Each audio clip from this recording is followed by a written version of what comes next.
Hello and welcome, I'm your host Tony Q Guy, and this is Let's Play Scribblenauts. Today we're going to do the tutorial and the first puzzle and action stage. Okay, so let's get going. First and foremost, I'm going to try to make this as interesting as possible. For those who want to read exactly what's going on in the tutorial, feel free to do so. I will not be explaining it too thoroughly, as everything's pretty much self-explanatory from a viewer's point of view. Just be aware that the controls are a little wonky, and he tends to get a little hyperactive, so I may be doing things that might not make sense, like creating a wall. That might just be to stop him from running over a tripwire I'm not ready for yet, or something along those lines. The developers are pretty good about making a lot of this world destructible. Like, certain items can get through certain things in the current area. There's a lot of interaction in this game, which says a whole lot about this. I mean, they came up with a ridiculous number of words that people just type in, and made it so they were all interactive. I mean, the best part is they gave you the ability to find out what's already in the current area with that little magnifying tool. So if you were wondering, what is that, or how do I make one of those? It's pretty much just point and click.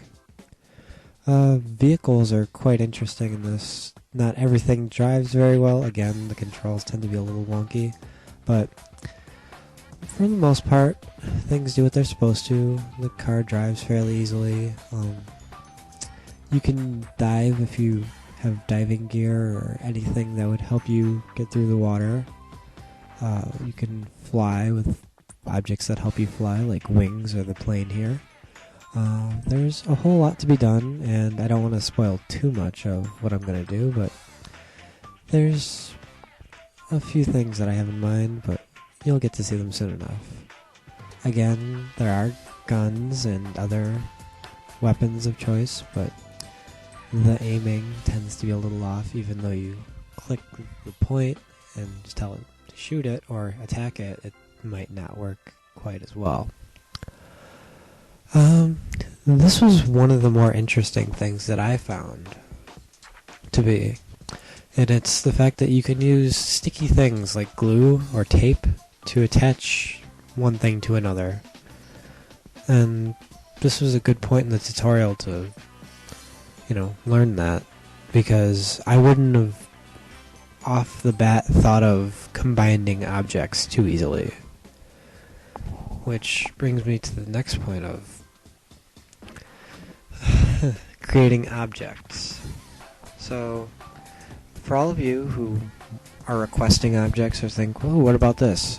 Listen to these rules very carefully, because it tends to create problems when people don't know what they can or cannot create. And the developers took some liberties with these things, and for the most part, you'll get what you want, but you have to be very specific.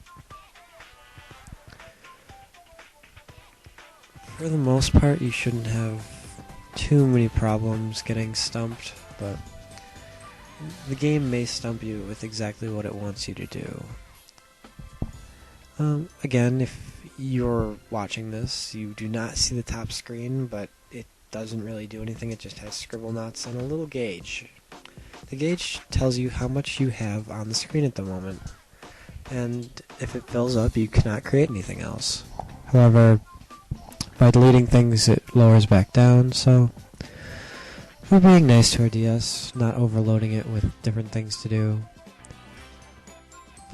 This is kind of important. It doesn't have a whole lot of memory for that kind of thing. But one of the more interesting parts about the item creation is that each item has been set up to work with specific other items, like the boxes can hold things, and the different NPCs will do different things to what's around it. And some of them aren't necessarily as commonplace as you might think. Like, if you give certain NPCs items, they'll do things with them.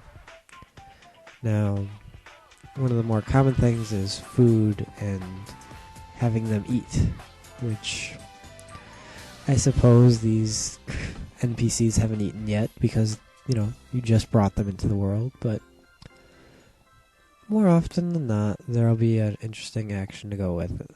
And one of the more funny that I've come across is when you make a weapon and you start attacking something, and somehow it gets a hold of the weapon.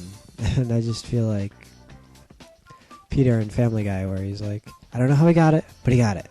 So, this is a more interesting failure that I found. I went to get a pogo stick and got a pogo, which is a corn dog. Yeah, not quite what I expected, but you learn quickly to be very specific with these things. Oh well, you live, you learn. You eat a pogo while jumping on a pogo stick. It happens. So, we've completed the tutorial. It's just going to mention a few more things about emoticons, which I'm not really sure of all of them or what all of them mean, but I know that there's a varying degree of whether or not they're angry or happy, but it works out, you'll figure it out. I mean, if something's going to attack you, then it looks angry. But on to our first real stage of the game. It'll be an action stage, so maybe we can get away from some of the repetition and boringness of the tutorial. So we have start in a tree. How are we going to get it down? Let's blow up the tree. Use a bomb. Yeah. So we go over to the bomb, we activate it, and we run. There we go. All solved. Explosions can solve anything, but we're not going to always use explosions or necessarily the more dangerous path. We're going to try to do some varied things, like here's our first puzzle stage. We need to give them something they want in their hands. So let's give the doctor a syringe. They like those. And, let's see, what else? Let's give her handcuffs. She'll enjoy those. I mean, the policeman? Yeah, the policeman will enjoy them too, I'm sure. But yeah, I intend to put a little teaser at the end of each of my next videos, basically saying, what's coming up next.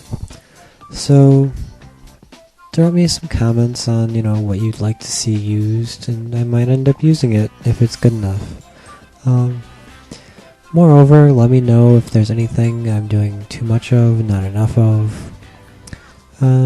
Keep me posted. I'd like to keep this as interactive as possible. And yeah, so this has been episode 1 of Let's Play Scribblenauts. I'm your host, Nudie Q Guy. Till next time.